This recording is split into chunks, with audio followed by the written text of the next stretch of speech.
di rumah dosen Pak ya, yaitu masjid Ikhtiar, di mana saudara sendiri juga merupakan pengurus sebagai wakil ketua Pak ya, ketua masjid ya, di masjid Ikhtiar rumah dosen tersebut. Ini masjid tersebut letaknya di dalam rumah ya, dan juga ada dana dari jemaah masjid.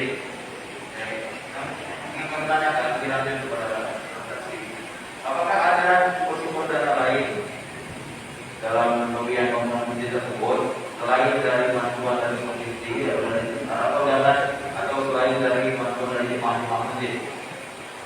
Yang kami maksudnya apakah ada bantuan dari pihak lain atau pihak swasta yang lain yang bukan merupakan jemaah masjid Ikhtiar?